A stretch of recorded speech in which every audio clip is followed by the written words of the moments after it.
Today we're gonna do a full inspection of the front suspension on my E46. There seems to be a lot of misconceptions as to, how do you actually check the suspension and what is permittable and what is not. So we'll inspect it and then we'll go ahead and do a full refresh of the front suspension as well. And we'll even talk about some of the common upgrades that you can do while you're in there. And let's start with simply driving the car, because simply driving the car will tell you quite a lot about if there's something wrong with the front suspension. If you're driving straight ahead, will it keep driving straight ahead or will it pull to either side?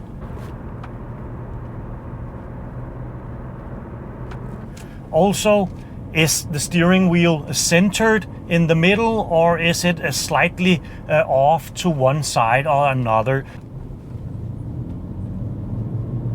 Sometimes you'll get an alignment, have the steering wheel perfectly straight, and then some 1,000 kilometers later you'll have a ball joint or tie rod or something go out on you, and then suddenly you'll notice that the steering wheel isn't straight anymore. How about, is there any weird sounds coming from the car when you're going over a bump?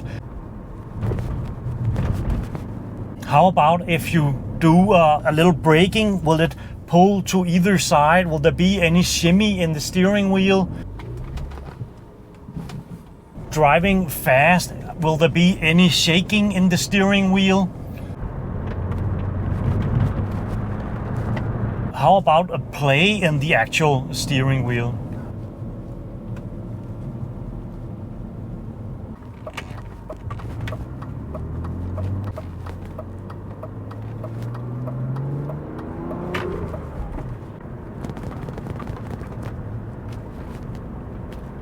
One other very easy and beneficial thing that you can do when checking out the suspension, well, that is simply taking a look at the tires. For instance, if you have an issue in one or both sides with your suspension, it might result in some uneven tire wear. This tire here is more worn on the inside than on the outside. So this tire here has been driving with excessive toe out. Had the wear been sitting primarily on the outside, well, you'd have a toe in problem. And what actually causes those problems, that's a bit harder to tell, at least once we're just driving or visually inspecting it. But that's why we need to get the car up off the ground and have a look. Now, the classical approach is with the wheels off the ground, simply grabbing the wheel in the 3 and 9 o'clock position and kind of wiggling it, see if there's any slop here, and then repeating it in the 12 and 6 o'clock position and doing the same. And while there's nothing wrong with that as such, it doesn't really tell us what the issue is if we do find any slop anywhere. To do a proper check, we'll start from the bottom, but first we need to remove some shielding here.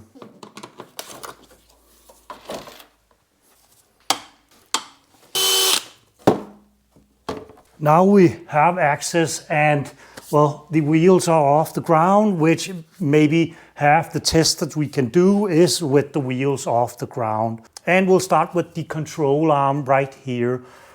This has 3 possible failure points, 2 ball joints and 1 bushing in the rear. The bushing in the rear is the one that is most likely to fail on you. Here I have an OE bushing, and you can do a visual inspection and check and see if everything still is intact and if it's showing any signs of wear, such as cracking, or the rubber has maybe even started to come apart. Another way to check it is simply using a tire iron.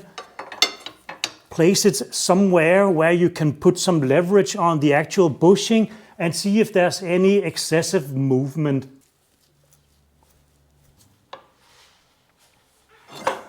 This one certainly doesn't have any. Now, the next failure points in the control arm are the ball joints.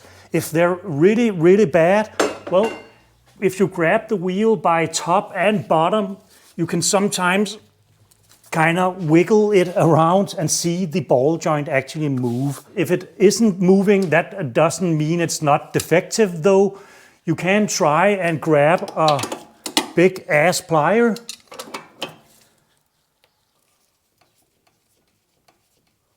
Finally, we can grab a tire iron again and see if we can, in the other direction. Well, there is some movement, but I do have to put quite a lot of stress on it. Let's see if this one can move around.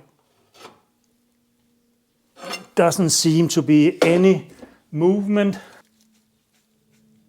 Maybe a slight bit up and down. Also, just visually check to see if the dust boot here is actually intact. This also happens to be one of the few areas where we can actually do any upgrades, and that is the front control arm bushing, the only part of the control arm that is actually replaceable. For here, we can install either the Melee HD version that is a bit stiffer than the OE version but keeps the same geometry. You can also install an even stiffer poly bushing, but there's also OEM Plus upgrade available, and that is the C4M bushings that I have installed here. This bushing here is offset, which pushes the tire a bit forward, and thus it creates a bit more caster and a better self-centering and better handling. The downside to this bushing though is that your wheel won't be centered in the wheel arch anymore. You probably won't notice it, but once you have noticed it, it's hard to not see again, sadly.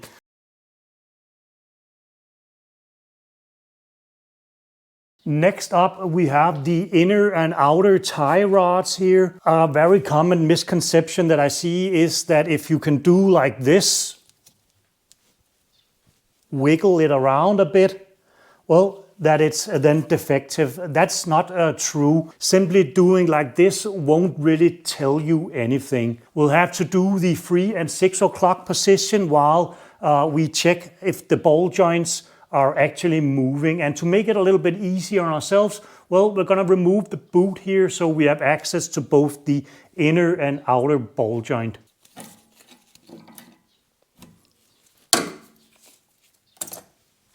Don't worry, we'll just glue it back together. Now we actually have access.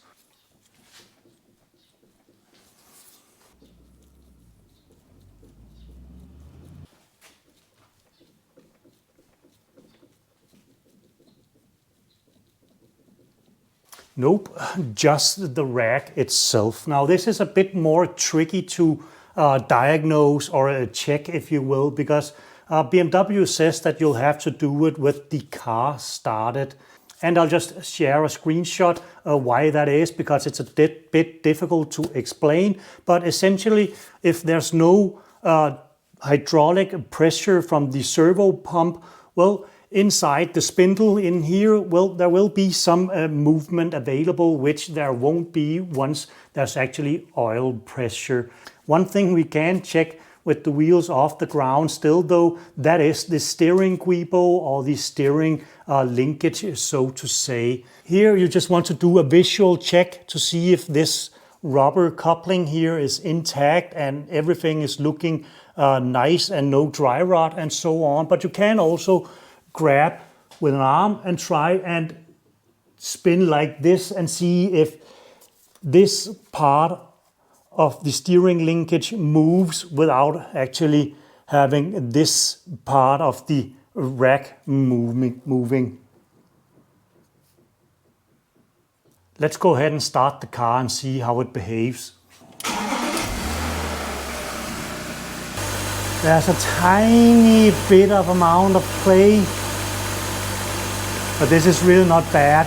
Let's try and turn the steering wheel.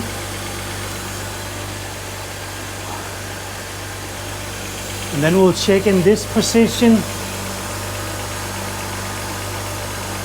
Practically no play. And all the way up here, there's a knuckle as well, just before it enters the actual cockpit of the car. Here you can also simply just grab it and turn it and see if there's any play. Nothing really side to side. As for upgrades when it comes to this rack here, well, I have the yellow tag rack, so there's virtually no upgrade available. But if you have an E46 or an E46 without the yellow or purple tag rack, you could always go ahead and install the yellow tag rack for more precise steering, better steering input as well, people say. Slightly less turns lock to lock compared to most of the other racks available. The actual steering guibo here, that one can be replaced with a solid one for a bit more steering feel. Honestly though, a new OE guibo does a really good job. Now, if you do have a little bit too much play in the rack, there's actually a preload adjustment in the rack here that you can go ahead and play around with. But really be careful, because you could end up setting the gear lash too tight and thus having the rack bind mostly during the middle or the centering of the rack, but it could potentially bind other places as well. So keep that in mind, that if you do go ahead and adjust this here, do so carefully. Next up we have the anti-roll bar, and it's quite a simple way to check whether or not the anti-roll bar bushings here are defective. Just really visually inspect it, try with a tire iron or pry bar or something, and see if you can induce excessive play in it. And just really check for cracks. And usually what I find is, here an old bushing that I have replaced, what I usually see when they go old and bad and starts to get worn is that they somehow in the opening, well, they start to kind of widen, so to say. When they do that, they are usually very old and worn and in time for replacement, even though you won't be able to see any visual cracks in them though. Also, as part of the anti-roll bar is the end links here. Here we also have a classic example of, if these move here, that doesn't actually mean they're bad. That just means that they're not completely new again. And even new ones will be able to move around. So don't worry if they can move. They're supposed to be able to move. Just make sure they're not absolutely flapping about, and again, that there's no movement up or down. As for upgrades to the anti-roll bar here, well, both front and rear you have quite a few different options. There's aftermarket options of simply just a thicker sway bar, but there's also OEM options or OE options where you simply take sway bars from maybe a convertible. Those have some pretty beefy sway bars usually. Also, this here being a 330 CI, well, these sway bars here are already somewhat beefy, but maybe if you have a 320 CI, then you can adopt those. Another option is to simply install poly bushings for the anti-roll bar bushings here. And there's also some beefier options for end links, although those you won't be able to tell a difference with, but there are various options here. To check the wheel bearings, well, usually you'll be able to hear if they're bad once you're out driving, but another way of testing them is simply by spinning the wheels with the wheels off the ground.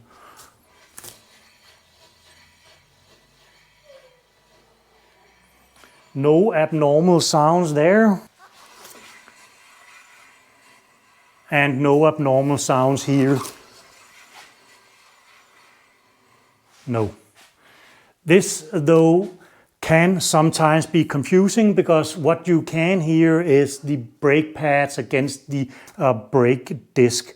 The only way to really tell is if we take apart the brakes here so that we can hear it without the brake pads.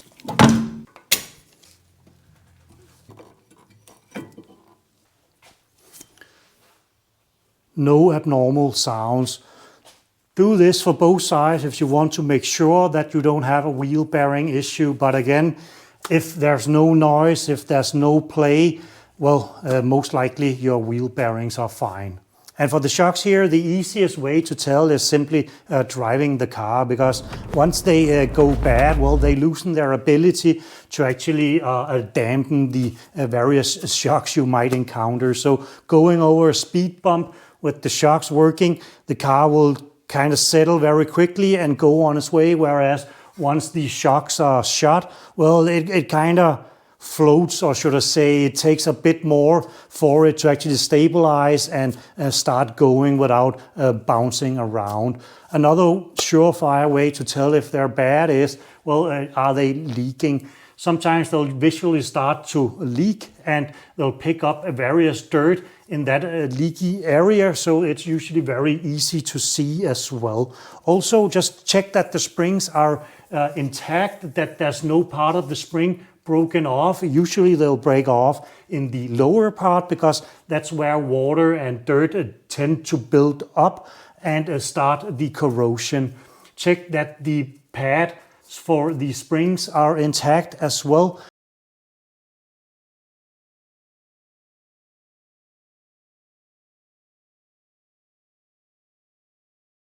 The final part of the suspension, that is the top mounts here. If you turn and it makes weird groaning noises or sounds, well, maybe your top bearing is going bad, and you can visually inspect them from the top side for cracks in this rubber piece here. If you push down on the fender, you shouldn't see this rod here or this nut and bolt assembly here move.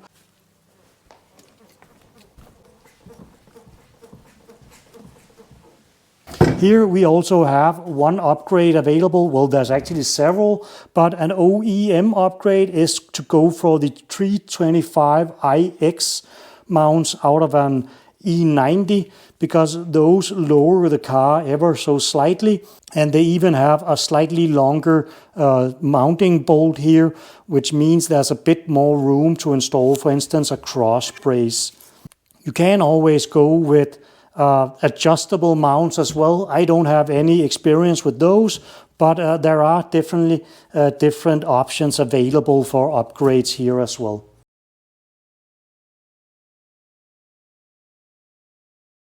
Before we go ahead and change them, I just want to show you the parts, because I've paid quite a lot of money for this original BMW trailing arm here, and it turns out just to be a Limforder one. Know that BMW doesn't make them themselves. Of course, they outsource them. So here the original BMW one, and one thing that makes me wonder is that they just slapped on a sticker here that says now it's a BMW part. And while there certainly is room to remove the control arms here, well, being that we're going to replace the tie rods as well, we might as well remove these first, just to get a little bit of extra room.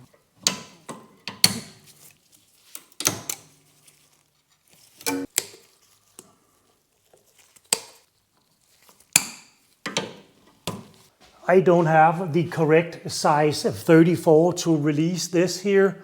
And before we actually go ahead and release it, there's also something else we need to do first according to BMW. And that is to turn this in fully, or at least as far as you're able to, and still reach it, because that way, once you actually go ahead and unscrew it, you'll put the least amount of stress on the actual rack itself. There.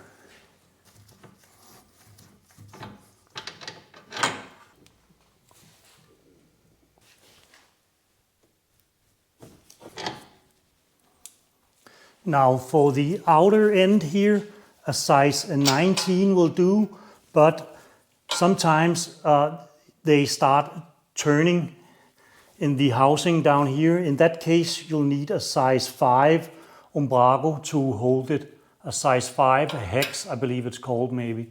But let's see if we can get away with just using the size 19.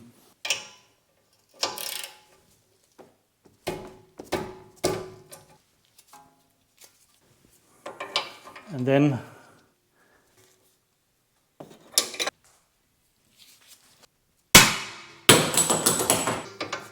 we'll just unscrew this.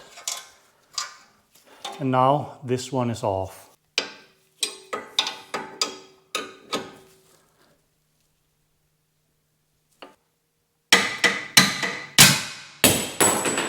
I'll do that.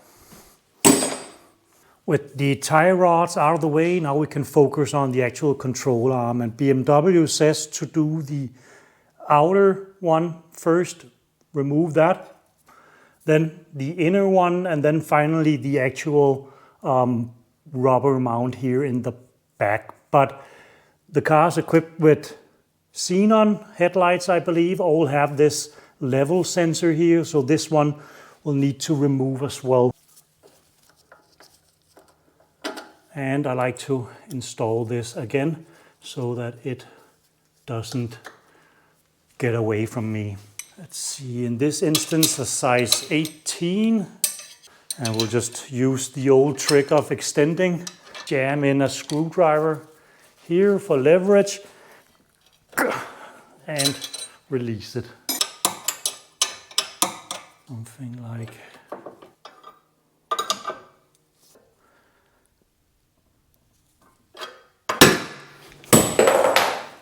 and this being a size 21, this is going to be a bit more challenging, I believe. Not to loosen it as such, but to actually get it off.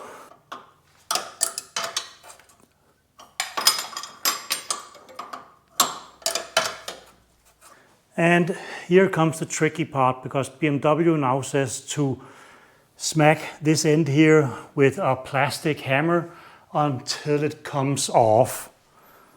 Honestly though, there's not a huge amount of room here. So instead, let's see if we can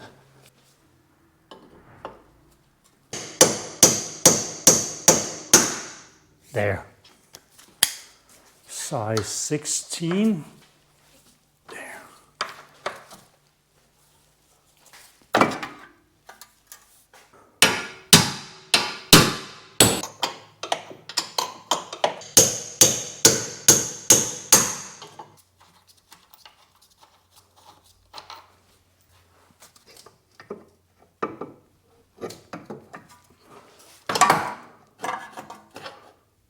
Good.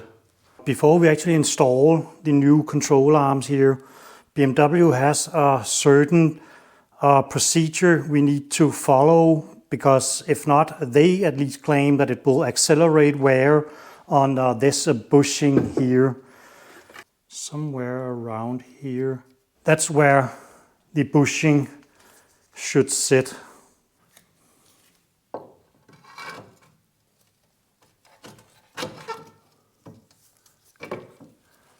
Add a new nut here. Now we're going to wait with the actual control arm bushing, because I find that sometimes they're actually easier to install once the control arm is well, locked in the inner and outer ball joint.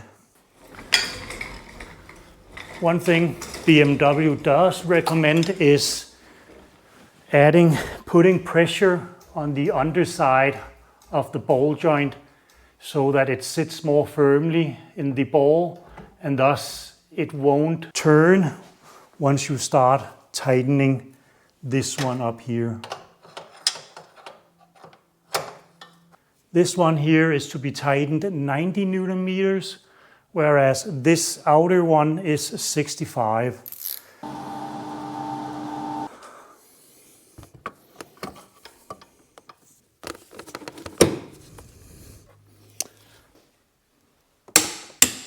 There. And again, we'll just use this to exert pressure.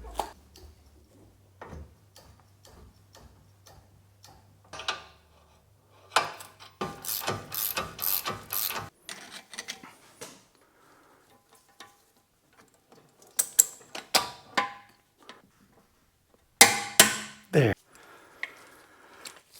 This seemed to do the trick.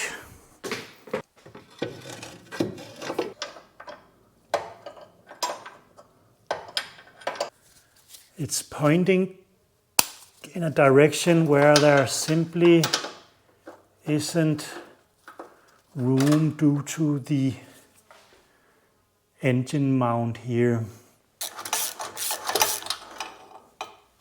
And then from the top side,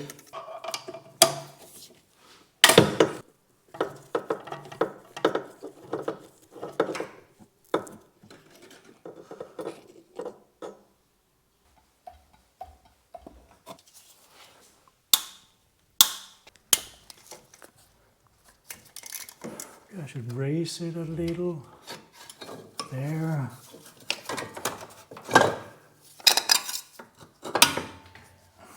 Engine mount is out. There. I'll just climb a ladder.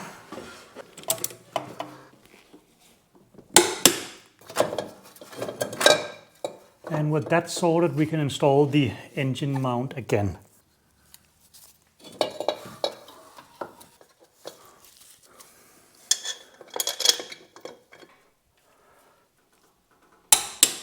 When it comes to these control arm bushings here, BMW says to use 20 parts water and 1 part dish soap. So we'll just spray this down here with this, 20 parts of water mixed with 1 part of soap.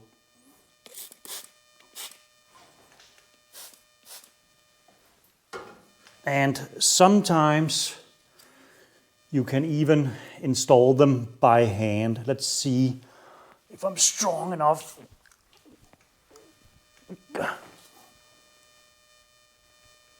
Nope, I'm not. Luckily, these tools here usually does the job.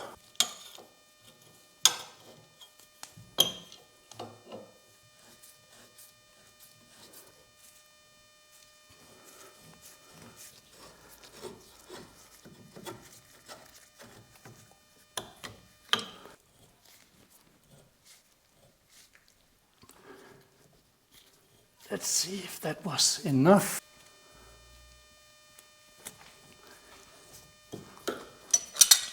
This middle part of the bushing lines up with the mark that we scribed on the A-arm.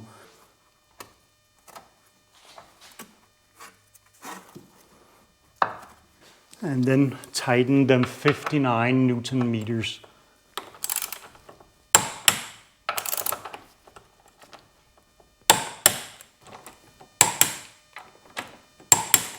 Next up are the tie rods, but now is also a good time to clean and add new grease to the actual rack. Then we'll just add some new grease. And for the tie rods here, BMW says to do a measurement between the center of the ball joint and to right around here where the thread ends. It doesn't have to be perfect, it just has to be close enough that you won't wear down your tires on your way to get an alignment. Then we can add this here.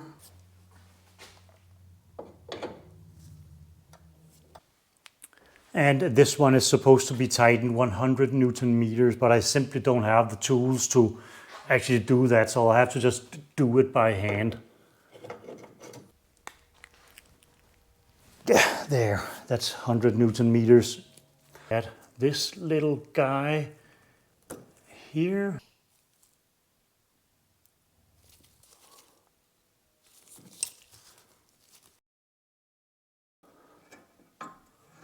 Add a little pressure. And then 65 Newton meters.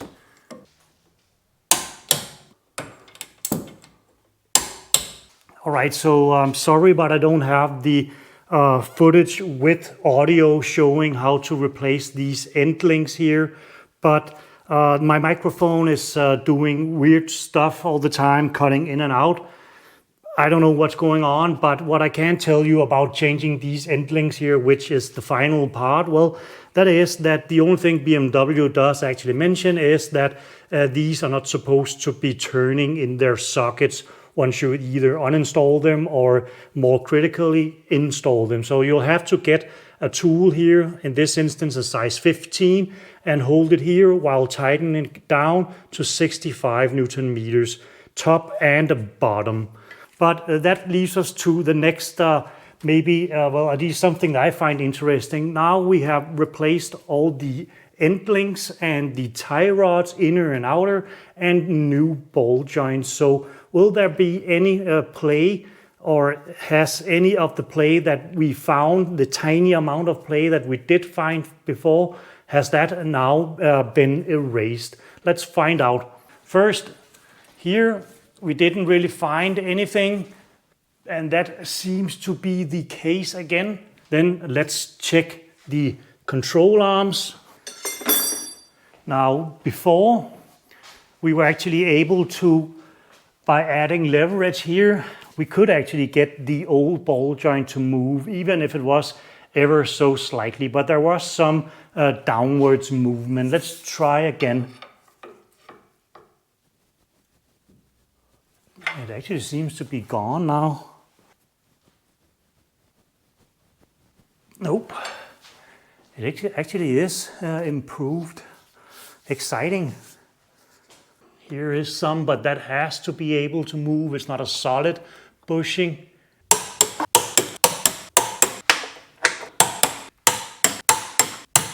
And then for the plastic shield,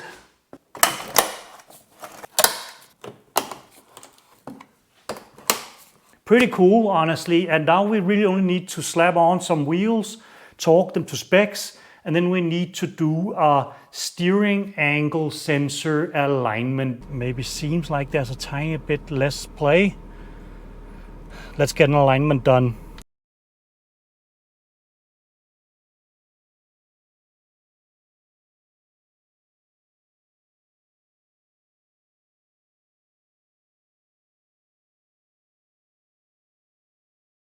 If your tester, either if it's in-pair or whatever you have, if it's not working, then simply do a few turns lock to lock, go for a drive for 10 or 15 kilometers or so, park the car and start it up again. That has worked for me several times so far, at least.